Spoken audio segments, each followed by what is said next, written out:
Welcome to another edition of the Radio Coffee House Show, where Jesus meets coffee meets talk radio. And the next one starts right now. Welcome back, everybody. It's Clint Armitage with the Radio Coffee House Show. Thanks for coming back. Thanks for listening in. If you didn't know, we are Reno Sparks, the local radio station here in Nevada, and we are recording out of Glory Cloud Coffee Roasters Coffee Shop, and that's located at 10 Greg Street, Suite 122 in Sparks, Nevada. So again, thanks for stopping by. If you are listening to us online, you're probably at radiocoffeehouse.com listening to our radio tab there, or if you're on a podcast platform, we are available there. So today's show is part 2 of a 3-part series entitled Healing Basics with Alison. And now we're going through some assumptions that she has listed as some of the hindrances we have when we're missing out on some of the prayer and healings that God has for us. So let's get right back into it. Now I want to get to number 2. You have 5 things listed here, and I want to get to these misunderstandings, these assumptions that people, start to believe, and then they get discouraged when stuff doesn't happen the way they think it's going to happen, right? And it's because it started off in the wrong place, the belief system, right? So number 2 says this, that if God says no at that time, that means you're stuck in your illness. That's a wrong assumption. And why is that a wrong assumption? Because he often is looking at a bigger picture than what we are seeing. We're walking in, we have a crippled situation going on, whether it's physical, mental, emotional, and we want to see Tinkerbell come along and ding it right out of us. And that is not the way God works. He wants relationship. Relationship and love is his number 1 priority, always and forever. So everything he's done, all the way down to sending his son to come and pay the price for us, is about relationship. And so healing is a natural response to relationship. Sometimes it comes in fullness, sometimes it comes in a partial situation. Once you've walked away from the attempt, what are you going to do with that information? Are you going to go back to God and say, well, I guess you don't care about me because you didn't heal me? Or am I just really bad or something? We assume these negative thoughts, and that is not what it's about. It's about moving forward with him and going into the areas of life that he wants to unfold for us so that we can find his true love, his relationship. And when that happens, oftentimes the body, the mind, and the spirit all come into divine harmony, and healing happens. Okay. So do you think that one of the reasons why you gave that number of 85% is process healing in America? Do you think that that's one of the factors, one of the reasons why? Yes, I think that's the main factor. Oh, okay. The main reason why that God uses process healing then, to reiterate, is so that he can work on other things, and it's more of a...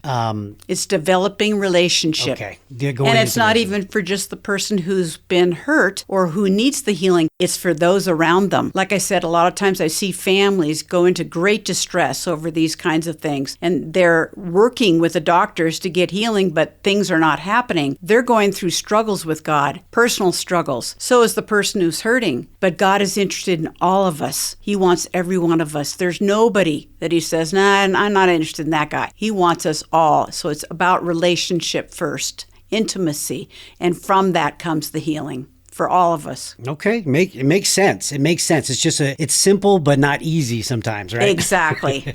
Right. Okay, so number 3 you have here is, and you mentioned it just a little bit ago, that sometimes people think they can't be healed because they're unacceptable, they're unworthy, or they're in sin. And I want to actually address these things because especially that last one, in sin, we think like, oh no, we're sinning, so God's not going to help us in our situation. So those 3 things, being unacceptable, or thinking you're unacceptable, unworthy, or in sin, that's a wrong assumption. And why is that? Well, if you just read the Bible, it just shows you lots of examples where people are in sin, and he still healed them. He still overrid the sin that was going on with his love. He knew that person was ready to have an engagement with him, a relationship with him in some form, and so he overrid the sin himself with his blood. He canceled it out. And I think that if we think you're going to get healed first, It might be or it might not be. If you feel you're going to have the sin dominate, it might be, it might not be. It's all a choice of how we enter into it with him. And I know a lot of people deal with that. It's the shame, it's the guilt, it's all those negative things and negative thoughts that we start to separate ourselves from God when he's always trying to call us to him to come closer, and then we start putting in barriers. But then isn't it interesting that sometimes we'll blame God for separating when we're the ones separating because our own guilt and our own shame. And he's saying, come closer so I can heal you. Because Absolutely. again, I believe you're right. When it comes down to relationship. Well, the only way you can really truly have a good established relationship is proximity. Really being close to someone to understand someone to their core on both sides, right? Yes. Do you think so? Yes. If you're in deep shame or in a place where you're feeling very unworthy, very probably you're not going to be pulling close to God. You're turning away from him. And that's what he is trying to override. He wants to come between you and your shame and erase it. Okay, so we're going to move to the next one here, which is something that we'll address also in a passage I'm going to read in a little bit. But the next one is, it says here in your outline, the evil ones are too strong. Now, do people think, and in your experience, do people think that the devil can overpower what God wants to do? Or, when you said that the evil ones are too strong, kind of expound on that. I would say it's a very common mistake that we make. We forget 1/3 of the angels were thrown out of heaven down to earth. Those were the ones that were choosing to follow the angel who had turned from God. And in that process, there was a release of evil that was able to move around on earth. That is still, even if you were just a numbers person and you look at 2/3 of the angels were serving God, 1/3 were thrown down. The numbers right there show something, but I'm not going to say I'm a numbers person. What I am going to say is that the dark beings cannot create. They can imitate, they can try to twist, but only God is the creator. Only God is the healer. I've even seen counterfeit healings where people have had an experience that they believe that they were healed, and then whatever has been going on comes back. And a lot of time it's because people have put their faith in the wrong thing. Perhaps they put their faith in the person who was praying over them rather than in God. One way or the other, the demons are never more powerful than God. And through his love and his power and that blood sacrifice, we always triumph. And so I think we must get, I think it's partly in us as well, thinking that I think it could be a mix, and you could tell me if you disagree with this, but I think it's a mix of the demons are too strong because we believe we're not worthy of it in the first place. So we think like, oh, God doesn't want to anyway. And so that's why these demons are going to overpower because God's not in my life as much as I believe I need. Do you agree with that? It's kind of a mixture. It could be a mixture of it. Yes, it is. And people just have bad experiences.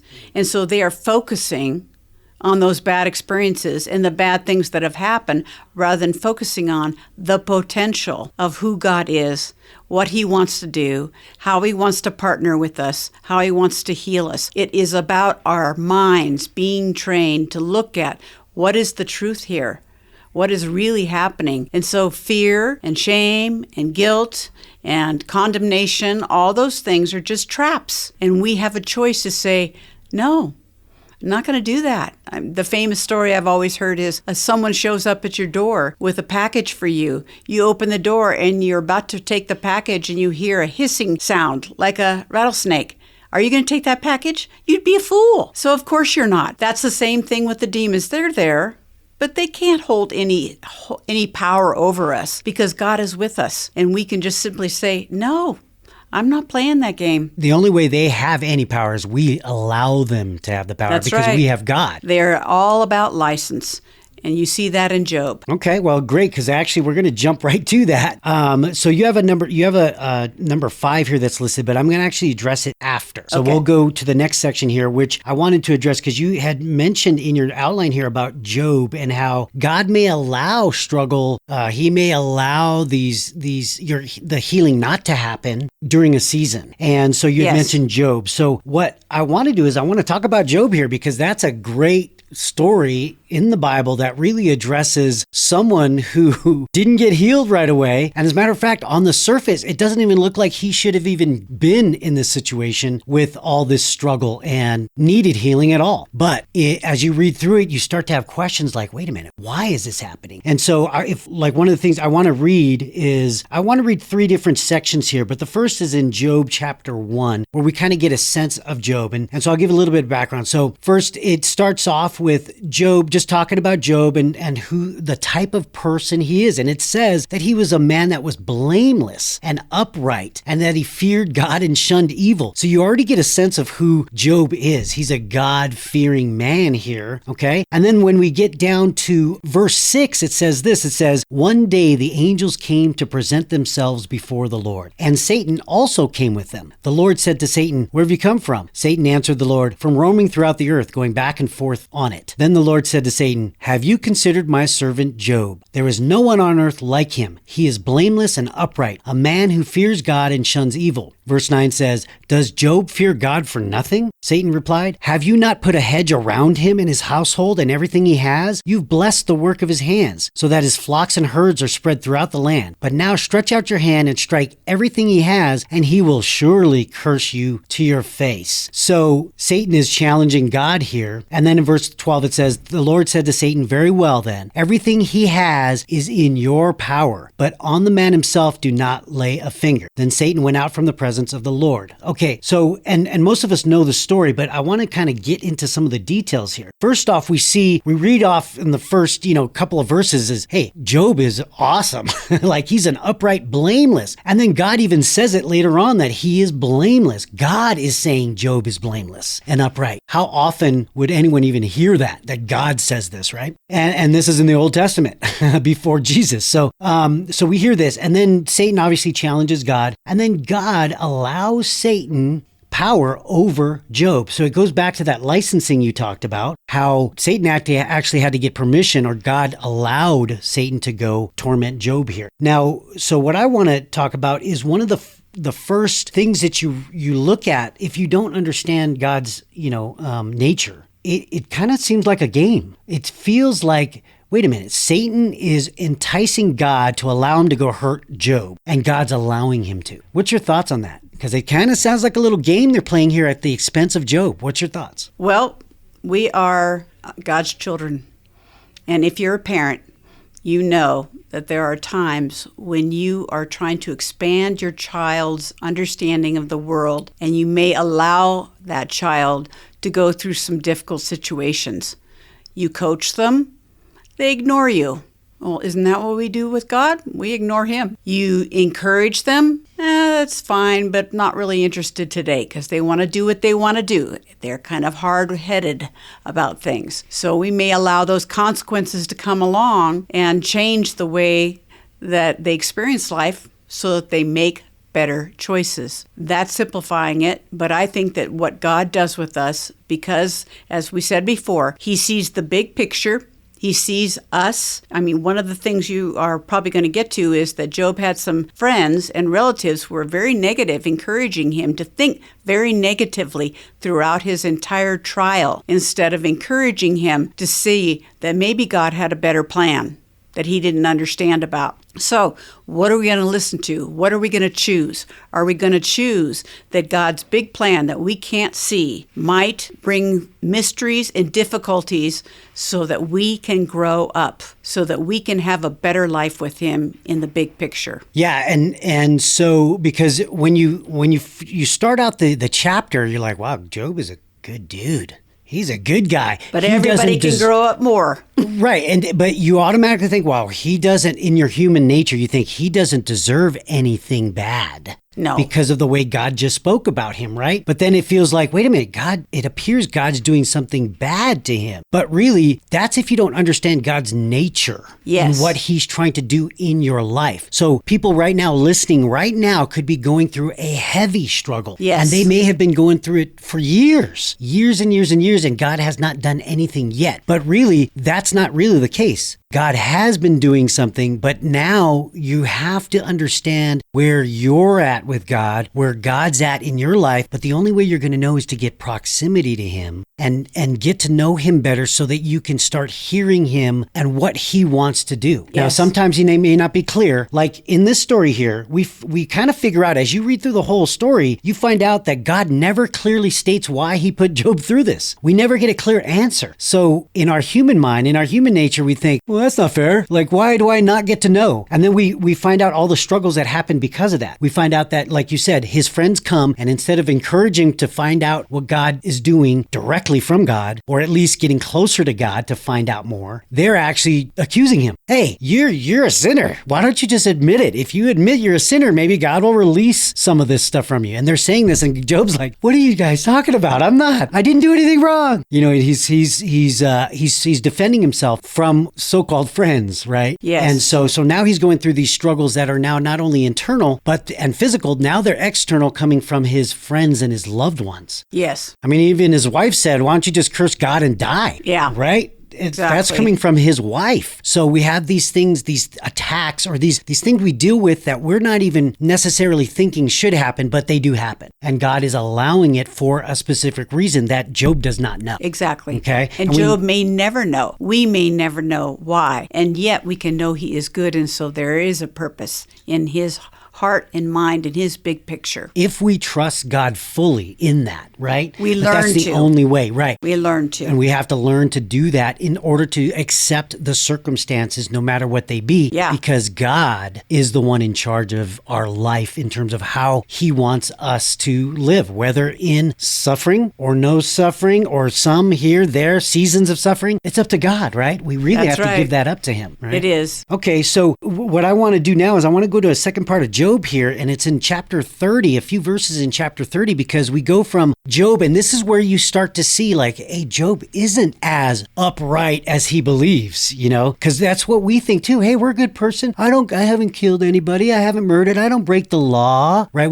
Sometimes we get like that, right? Yep. It's a Yes. human nature thing. Everybody Human goes nature. through it. But now we start to see this upright and blameless guy going through so much struggle that now it's affecting his thinking. And now it's affecting the way he believes God is. Yeah. Because it's a total opposite of what it was in the first chapter. So I'm gonna read in chapter 30 here. We're gonna go through verses 20 through 23. Here we go. This is Job speaking out. And this is after he's been attacked from, his friends are not helping him and all this stuff. So chapter 30, verse 20 through 23. Here we go. I cry out to you, God, but you do not answer. I stand up, but you merely look at me. You turn on me ruthlessly. With the might of your hand, you attack me. You snatch me up and drive me before the wind. You toss me about in the storm. I know you will bring me down to death, to the place appointed for all the living. Okay, so we see here in these verses that this upright and blameless guy is now looking at God as an attacker. He calls him an attacker. You attack me. He calls him ruthless. So now we have a God that supposedly is loving, but now not loving, like exact opposite. So what is happening here? What's your thoughts? Job acts like maybe God changed.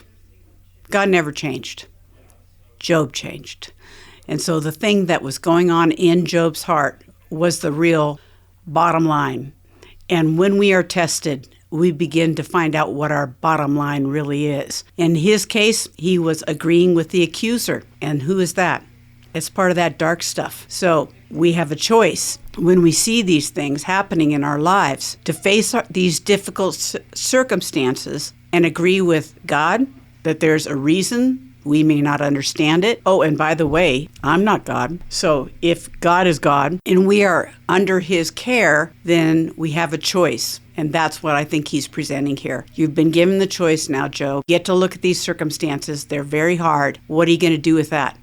And what does Job do? He chooses his baser self and says, no, you don't love me. You're the one who's the problem. And so you said the word change, but then you clarified what you meant, because I really don't think there was a change in Job. I think that was the real Job. Actually, it was I just agree with covered you. up. I agree with you. With the surface, hey, I'm a good guy type of thought and everything mindset. Was going well. He was a blessed man. Mm-hmm. So now the tough stuff is here. What are you going to do with it? What are you really made of? And we find out that everybody has a limit. Yes. They may be this, and again, on the surface, especially social media, right? You see the best of people on social media, but really everybody has a place where they'll go dark. Yes. They'll go to Yes. the other side. And in this case, this is where Job went to the other side because he loved God. He was blameless before God. Even God said that. But then in chapter 30, he turns around and starts saying, you're an attacker. You are ruthless. You just want to kill me. You stand there and look over me as if a condescending type manner. So we see that Job's his true, self starts to come out because God brought him to a point to see himself. And that is the proof to me that God loves you, that he will go to the place where you can root out the dark and say, oh, wow. And Job hasn't seen it yet. And so this actually kind of answers the question a little bit that we spoke earlier about, that question of, well, when you first look at the story in chapter 1, you think, why is God playing around with Job's life? He's like toying with it. But really what's happening is he's showing Job, this is you. And let's root it out. We're going to root that out, because not only do I call you upright now, I'm going to call you even more upright later because I'm doing a work in you. Yes. That's exactly right. And that is part of process. And it's also a purpose that we see. Because at first you think, God never really answered why he did this to Job. But then when we read that, you can kind of see, we see Job's character being worked on. We see Job's true self being worked on. The core. Well, and everyone around him. They're all watching him go through this, and it's a big test. And so we start to see a little bit and start to understand that, okay, God's not playing with Job here. He's actually helping Job. And this is where you have to understand God's nature. If you can understand God's nature, you will always know it's always better with what he's doing. And so if we can just accept it, then there's going to be good that comes from it, like Romans 8:28, right? There's a purpose to it, and it's always for good. Yes, and it may require some pain, it may require some work and some self-discipline that we have not previously had, but there's a purpose in it that we don't see yet, and it's all for good in the big picture. Man, that's some good stuff that we just heard out of part 2. And then we're going to come back next time for part 3 when we finish up Healing Basics with Alison. So make sure you come back and join us next time. I'm Clint Armitage with the Radio Coffee House Show. Take care. God bless.